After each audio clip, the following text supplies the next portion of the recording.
Bon,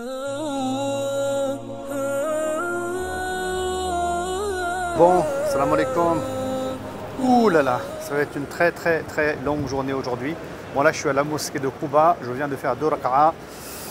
Je suis avec le groupe de pèlerins, masha'Allah, un super groupe, et avec le docteur Ammar Mounla qui nous accompagne dans cette sortie. On fait ce qu'on appelle les ziyarat en fait, tout simplement. Donc on est en train, voilà, c'est un gros programme. On va aller à la mosquée de Qiblatain où il y a eu le changement de Qibla dans un quartier de Médine. On va aller à Uhud. Bon, on aura l'occasion de faire plein de vidéos, bien entendu, que vous pourrez retrouver donc, sur ma playlist, hein, sur ma chaîne YouTube, pour ceux qui veulent les détails croustillants, scientifiques. Et ça, c'est important aussi. Ça, c'est important aussi. Voilà, là, je survole, c'est cool, c'est génial. Mais c'est une grosse journée. Ensuite, après la prière du Zohor, ce que j'ai prévu de faire, c'est d'aller dans un quartier, voilà, qui est pas loin de la mosquée de Médine, entre la mosquée et Uhud, et on va visiter quelques petites mosquées comme la mosquée à Sajda. J'en dis pas plus, je ferai des petites vidéos sur place. C'est du croustillant. La journée est chargée. Après la Asr, je vais amener les pèlerins au niveau de la mosquée du Prophète sallam. Je parlerai des minarets, des appartements qu'il y avait en tout cas à l'époque du prophète sallallahu alayhi wa sallam, du cimetière d'Al-Baqi', etc. Ensuite, à l'heure du Maghrib, rendez-vous à Rawda, et parce qu'il faut prendre rendez-vous maintenant, c'est comme ça. Hein. Et puis après, on verra, Inch'Allah, si je suis vivant. Si je suis vivant. Ouais, c'est dur tout ça. Et puis bien sûr, le repas du soir. Le repas du soir. Vous êtes le repas du soir. Une petite vidéo promis, Inch'Allah. Ce compagnon, il va arriver ici, chez les Banu Salima, et il va rentrer dans la mosquée. C'était l'heure du Zohor, et il va annoncer à voix haute en criant qu'il y a eu un changement de la Qibla, c'est important. Donc l'imam, alors qu'il était en train de diriger la prière du Zohor, il va changer de direction, et les musulmans derrière vont changer de direction aussi. Salam alaikum, je vous présente Bilal. Et il va parler des dates en fait, de Médine. Donc ici, il a plusieurs qualités de dates. Donc c'est des ajwa, c'est ça Bilal? Non, c'est des ajwa. C'est une variété de dates du coup qui est... Bismillah. On va te mettre le micro ici, c'est pas grave. Vas-y, on t'entend bien, vas-y, bismillah, continue. Bismillah. Donc du coup, je disais, c'est une variété de dates qui est plantée à Médine, qui a été plantée, paraît-il, par le prophète sallallahu alayhi wa sallam. Et il y a un grand mérite dans ces dates-là, qui est relaté par différents récits, que Cheikh vous présentera plus tard. Donc ici, on a deux variétés de dates. On a une date bio, ajwa, qui est la récolte de cette année. Ça, c'est les bio, ça, bismillah. Je me sers, hein, allez, je vais en manger une deuxième. Hein. Ou celle-ci, c'est... Les non bio. Les non bio. Ouais. Ça c'est les bio et les non bio dans la boîte. Franchement, il y a une différence. Hein. Les bio, c'est meilleur. Bismillah. À table. Je vous invite tous. Marhaba. Les dates là, elles sont préparées par un frère qui habite à Médine, qui est venu pour étudier l'islam, alhamdoulilah. On va même pas dire son nom, mais qu'Allah le récompense. Qu'Allah le récompense. Et voilà, ils vendent des dates aussi, ça lui permet de financer ses études. Alhamdoulilah, c'est un frère qui est bosseur. Faites beaucoup de doua pour lui, même en commentaire, Inch'Allah Ta'ala. Qu'Allah lui donne la réussite, Inch'Allah. Amen. Parce que même le prix, il le fait en prix cassé. Des frères comme ça, t'es des frères en or. Bon, alors là, on était à la mosquée Qiblatain, on a expliqué ce qui s'est passé ici. Voilà, il est 11h10, on va aller à Uhud, Inch'Allah. Après, le temps il est un peu short pour qu'on puisse retourner à la mosquée de Médine pour faire le Zohor. Bon, on va voir comment on va gérer cette problématique. On espère que ça va bien se passer, Inch'Allah. Voilà, on a perdu quelques personnes. C'est des choses qui arrivent. Donc maintenant, il faut les chercher. Ça peut prendre un peu de temps pour les retrouver. Voilà, voilà. Donc la journée va être très longue. J'espère qu'on ne va pas attendre 1 heure non plus, mais tout est possible. Hein. Voilà, voilà. Pourtant, on a des bouses bleues. Justement, les bouses bleues, là, oui, c'est fait exprès pour qu'on puisse retrouver des gens quand on les perd à Quba, ou bien à la mosquée Qiblatain, ou bien à Uhud, ou ailleurs. Franchement, c'est bien. Donc, les gens qui sont bien organisés, ils ont comme ça un truc bleu, ou ils ont quelque chose qui leur permette de voir qui est qui.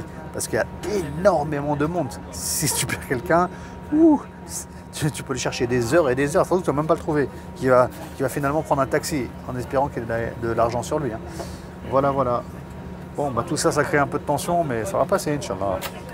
Allah, il est là, il va nous aider, Inch'Allah. Voilà, voilà. Puis il y en a même qui ont des étendards.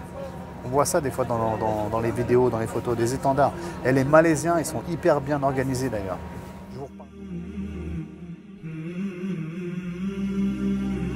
Moi, où il fait super chaud ici à Médine, franchement. Ouf, ouf, ouf, ouf. Alors, on a fait les ziyarats le matin avec les pèlerins. On a été à Quba, Masjid al-Qiblatayn, etc. Uhud, bon, on n'a pas pu faire finalement. Je crois je vais peut-être préparer une escapade là-bas, Inch'Allah Ta'ala, une petite virée à Uhud avec des vidéos nouvelles, bien entendu, car sur ma playlist sur YouTube, il y a déjà, comme vous le savez, une vidéo sur le sujet de Uhud. Mais bah, là, c'est l'après-midi, on est après le Zohor, il fait très chaud. Et la mosquée que vous voyez ici, c'est la mosquée As-Sajda, voilà, qui est connue aujourd'hui sous le nom de Abu Dharr al-Ghifari. Le prophète sallam, il est venu ici, il s'est prosterné très longuement et il a remercié Allah subhanahu wa ta'ala, Sajdatu Shukr, on appelle ça.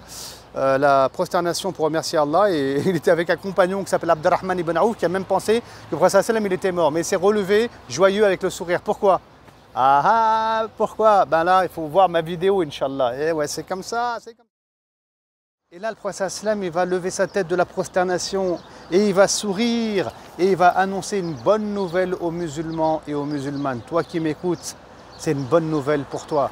Le prophète sallallahu alayhi wa sallam dira que Jibril alayhi salam il est venu et il lui a annoncé une bonne nouvelle. Allah a dit, je prierai sur celui qui prie sur toi, ya Rasulullah. C'est Allah qui parle. Je prierai sur celui qui prie sur toi et je saluerai celui qui te salue. Là, je vais me balader dans le quartier. On est dans le quartier des Bani Abd al-Ashhal. D'ailleurs, je vais en parler, Inch'Allah Ta'ala, dans mes vidéos et ma playlist de ce qui s'est passé. Là, on va se diriger vers une mosquée qui est à 200 mètres environ ou 300, qui s'appelle la mosquée Al-Ijaba. Et ce qui est prévu dans le programme, c'est aussi la mosquée Ad-Dir'. Je ne sais pas trop où c'est, mais c'est dans cette direction. On va trouver, Inch'Allah, on va se balader. Et on ira aussi à la mosquée Al-Mustarah, Inch'Allah. Voilà le programme de maintenant. Alors, qu'est-ce qu'il en est? Qu'est-ce qui s'est passé là-bas? Ben, écoutez, dès qu'on y arrive, je vous montre tout ça et puis je vous montre un peu le paysage sur la route aussi. Bon, alors je vous avais promis d'aller au niveau de deux mosquées, la mosquée à Sheikhain, etc., qui sont en direction d'Uhud, après avoir donc parlé de la mosquée à Sajda, mais j'y suis pas allé. Il y avait 2,5 km, il faisait beaucoup trop chaud. J'en pouvais plus. Là, j'ai pris une douche. Ouf, c'était vraiment très violent. À un point où même mon téléphone portable, il a commencé à bugger en marquant que le téléphone est trop chaud, vous ne pouvez plus filmer, plus rien faire. Je ne sais pas si c'était plus chaud que moi, mais lui, il était chaud le téléphone. Du coup, en plus, c'était loin, 2,5 km, j'y suis pas allé. Je vais essayer demain, parce que demain, je compte me rendre à Uhud. Je suis motivé. Et peut-être qu'à ce moment-là, ben, j'irai dans ces lieux-là, je rentrerai à pied, je verrai, Inch'Allah Ta'ala. Bon, ceci étant dit, je voulais vous montrer quelque chose d'autre. Ici, vous voyez, donc ils sont en train de faire un endroit pour les enfants, comme une garderie. Une très belle garderie. Vous voyez, donc c'est intéressant. Voilà le projet. Dar Diyar Fatih Al-Atfal. Vous voyez le projet qui est en cours, quoi.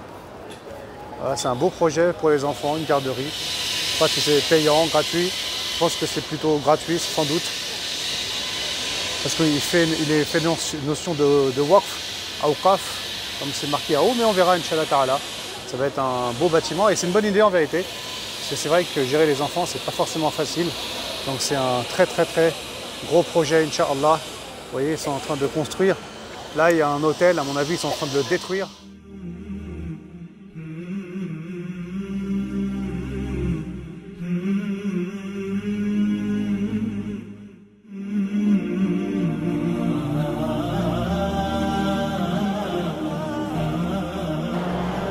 La clim, elle est à bloc. Elle est à bloc. Et vous voyez les poteaux, là, je voulais vous montrer ça. Donc les super piliers qu'il y a à l'intérieur. Et bien en bas, il y a la clim qui sort de ces poteaux-là. Voilà à quoi ça ressemble. De ces grilles, on a de la clim qui sort. J'avais trop chaud et franchement, là, on est bien. Bon, je dirais alhamdulillah, mais vous en pensez quoi? Avec l'écologie, est-ce qu'il faut boycotter Médine comme on boycotte le Qatar? J'imagine déjà le débat en France. Bon, N'hésitez pas à écrire un commentaire sur la vidéo, Inch'Allah Ta'ala. Regardez tous les gens qui sont présents, Inch'Allah. Et il y a aussi des cours qui sont donnés. Vous voyez au fond là, attendez, derrière moi, il y a un imam qui est en train de donner des cours à des petits jeunes, des cours de Coran. Et il y a des imams comme ça, ils donnent cours dans toute la mosquée. Et puis on a aussi des savants, des chouyours qui sont assis et qui donnent des cours à des adultes sur différents thèmes. Voilà, donc c'est plein d'activités. Là, je suis vraiment du côté où c'est pour les plus jeunes en fait, comme on voit. Des cours de Coran, c'est en train de mémoriser le Coran, c'est en train de se faire corriger, etc. Très intéressant qu'on remarque ici, il y a plein de Corans qui sont posés là au pied des colonnes. Énormément de Corans. Et puis les gens, quand ils sont assis sur des chaises, comme vous voyez en face de moi, on voit des chaises, des gens assis sur des chaises. Il faut savoir que ces chaises ont été achetées par des pèlerins, tout simplement. Et puis ils les ont mis en waqf, ici dans la mosquée. Donc chacun, il peut prendre une chaise, il peut s'asseoir s'il le souhaite. Et ça repose les gens, et tant que les gens se reposeront, que ça leur fera du bien, et bien ceux qui ont acheté ces chaises et qui les ont données à la mosquée, ils auront des hasanat. Vous voyez, donc ici, franchement, les musulmans, ils aiment faire des hasanat car c'est la mosquée du prophète Mohammed sallallahu alayhi wa sallam. Il faut vraiment en profiter. Voilà. Alors je ne sais pas, si vous veniez, qu'est-ce que vous feriez comme hasanat? N'hésitez pas à mettre en commentaire. Et franchement, moi je sais qu'on peut aussi donner des dates. Il y en a, ils donnent des dates ici. Il y en a, quand c'est le lundi et le jeudi, ils offrent des iftars. Subhanallah, qu'est-ce que vous seriez prêt à proposer? Donc j'attends l'heure du Maghrib. Et après la prière du Maghrib, on est autorisé, pour ceux qui ont pris un rendez-vous sur Nousouk, à aller prier dans Ar-Rawda. Ouais, je voulais attendre, là il y avait une queue. Ils m'ont dit non, tu fais pas la queue, tu reviens après le Maghrib. Pour l'instant, merci, au revoir. Bon, le militaire il avait l'air fatigué, mesquin. Et je crois que 50% des gens, ils n'ont même pas de rendez-vous, ils viennent comme ça. Bon. Alors là, j'attendais et puis j'ai vu un chat. Alors je suis tellement passionné par la sira, j'ai pensé à Abu Huraira, radiallahu ta'ala anhu, qui vivait dans la mosquée, avec des petits chats qui passaient à Médine. Regardez, il est en train de dormir. Il est tout mignon, mashallah. Alors qui va pas penser à Abu Huraira? Bon, après il est un peu maigre, miskin. On ne doit pas lui donner beaucoup à manger ici, j'ai l'impression. Il n'y a pas assez de souris. Bon, alors Inch'Allah, tout à l'heure je refais une vidéo. On va voir notre expérience à Rawda, comment ça se passe, comment est-ce qu'on arrive à rentrer, le temps d'attente. Bon, on va arriver à rentrer, Inch'Allah. Salam alaikum. Mon temps d'attente, il était de 2 minutes pour Rawda. J'ai prié juste à côté, pas loin, mais bon, alhamdoulilah. Moi, je suis au starting block, premier rang, avec la police, les militaires. Enfin, on rentre à Rawda, alhamdoulilah. Voilà, direction Rawda. Voilà comment ça se passe actuellement. Salam alaikum. Voilà, donc là c'est l'attente, les gens ils sont en train d'attendre. Voilà, il y a un filtrage qui s'est fait tout au fond là-bas. Là ils ont fait une Rawda à mesure, on va dire réelle. Comme ça, quand la Rawda elle est vide, tous ceux qui sont assis ici ils vont pouvoir rentrer à la mosquée de Rawda en fait, tout simplement. Mais après l'organisation elle est plutôt bien faite, je trouve, franchement.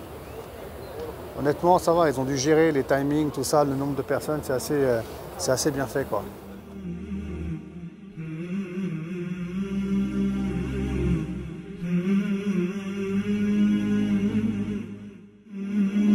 Alhamdulillah, voilà, je suis dans la Rawda et alhamdulillah. Bon, j'ai pas attendu très longtemps et vraiment, je fais beaucoup de doigts. Alhamdulillah, ils me laissent le temps en plus de rester, ils sont sympathiques. Donc j'en profite pour faire des doigts. Pour tous ceux qui regardent cette vidéo, Allah il est savant. Qu'Allah subhanahu wa ta'ala il vous accorde Al-Jannah et le paradis. À tous ceux qui me suivent, à tous mes élèves aussi. J'ai beaucoup d'élèves. Tous mes élèves d'Al-Kindi, du premier jusqu'au dernier, tous ceux qui y travaillent. Tous mes élèves à Chatibi, à Limed, à Orly. Ah là là, à Villeurbanne aussi, à la mosquée Haussmann, l'éthique. J'espère que j'ai oublié personne. Tous mes élèves de séminaire, qui sont à Bruxelles, à Nîmes ou ailleurs. Qu'Allah subhanahu wa ta'ala il vous accorde ce que vous souhaitez, ce que vous aimez, le paradis, Al-Firdaus, tous. Qu'Allah subhanahu wa ta'ala il exauce vos doigts, Inch'Allah ta'ala. Voilà. Mes élèves du CERCI anciennement aussi, que j'aime beaucoup. Et qu'Allah subhanahu wa ta'ala prenne en miséricorde les enseignants qui enseignent l'islam, la langue arabe, le Coran en France. Et j'espère qu'on sera tous ressuscités avec le prophète Mohammed sallallahu alayhi wa sallam. Tous mes frères et sœurs de l'Institut Sira, il ne faut pas que j'oublie quand même, avec qui je travaille H24, Masha'Allah, les bénévoles, tous les bénévoles qui font un travail magnifique à l'Institut Sira. Masha'Allah, comment ils sont nombreux, les frères et sœurs aux sources. Je pense à eux aussi, qu'Allah subhanahu wa ta'ala vous accorde le meilleur, Inch'Allah. Les frères et sœurs de Tawhid, tout le monde. Et tous ceux que j'ai oubliés et que j'ai négligés. Et si j'oublie, c'est pas que vous n'êtes pas dans mon cœur, mais la police elle commence à arriver. Et je compte pas mes trous de mémoire aussi depuis le Covid. Et alhamdulillah, je suis très heureux. Allah m'a donné la vie pour qu'aujourd'hui je sois là. Bon, salam alaikum. C'est trop d'émotions. Là, ce que j'ai pris, moi, j'ai pris quoi? J'ai pris ça, du hummus. Le hummus, c'est une tuerie. J'ai pris ça, c'est un truc turc, je crois. Turc syrien. Je ne sais plus comment ça s'appelle, si vous savez, n'hésitez pas à mettre en commentaire. J'ai pris un peu de ça, du poulet. Pas mal. J'ai pris ça, j'ai chargé. J'ai pris ça, franchement c'est joli. Hein. C'était joli. J'ai surtout pas pris ça. Voilà, aujourd'hui ça a été une grosse journée en vrai. Ouf. Franchement je suis refait. Wallah. Et je remercie Allah dans le Rawda d'être sorti de l'hôpital. Oh, les 2 mois que j'ai passé à l'hôpital, astaghfirullah. Je suis à l'opposé là. C'est le contraire total. Donc, alhamdulillah, je vous dis à demain. Voilà, je vous montre mon assiette.